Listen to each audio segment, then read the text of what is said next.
Israeli হামলায় গাজায় ৭০ ফিলিস্তিনি নিহত হয়েছে। এছাড়াও অনাহারে প্রাণ গেছে আরও ১১ জনের। ফিলিস্তিন শরণার্থী বিষয়ক সংস্থা UNRWA এর তথ্যমতে ইসরায়েলের ত্রাণ অবরোধ ও বিধ্বংসী হামলার কারণে কমপক্ষে ১০ লাখ নারী ও কিশোরী অনাহারে ভুগছে।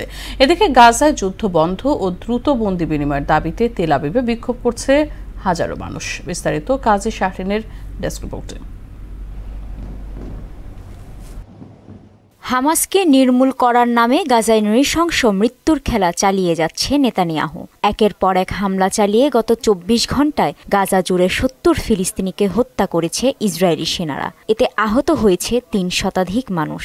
গাজার স্বাস্থ্য মন্ত্রণালয় বলছে, প্রায় ২ বছরের লাগাতার হামলায় প্রাণহানি বেড়ে দাঁড়িয়েছে ৬১,৯০০ জনে। এতেও রক্তের পিপাসা মিটেনি ইসরায়েলের। দীর্ঘদিন ধরে ত্রাণ অবরোধ করে রাখার ফলে গাজায় দেখা দিয়েছে চরম দুর্ভিক্ষ। জাতিসংঘের ফিলিস্তিনি শরণার্থী বিষয়ক সংস্থা UNRWA এর তথ্যমতে উপত্যকাটিতে কমপক্ষে ১০ লাখ নারী ও কিশোরী অনাহারে ভুগছে। স্বাস্থ্য মন্ত্রণালয় জানিয়েছে, খাদ্যাভাবে একদিনে প্রাণ গেছে আরও ১১ জনের। আর যুদ্ধ শুরুর পর থেকে এ পর্যন্ত অনাহারে মৃত্যু হয়েছে ২৫১ জনের। এর মধ্যে ১০৮ জনই শিশু। এদিকে আল জাজিরার সাংবাদিক হত্যার পর বিশ্বজুড়ে সমালোচনার ঝড় ওঠে। যুক্তরাষ্ট্রভিত্তিক সাংবাদিকদের নিরাপত্তা কমিটি সহ আরও একাধিক সংস্থা বলছে, গাজায় সাংবাদিক হত্যা বিশ্বের বড় সব যুদ্ধকেও ছাপিয়ে গেছে।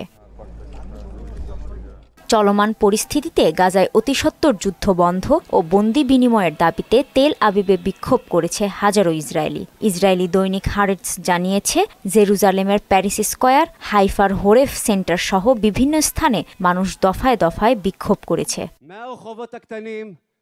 এদিকে যুক্তরাষ্ট্রের পররাষ্ট্র দপ্তর জানিয়েছে, গাজা উপত্যকায় বসবাসকারী ফিলিস্তিনিদের জন্য সব ধরনের ভিসা স্থগিত করেছে দেশটি।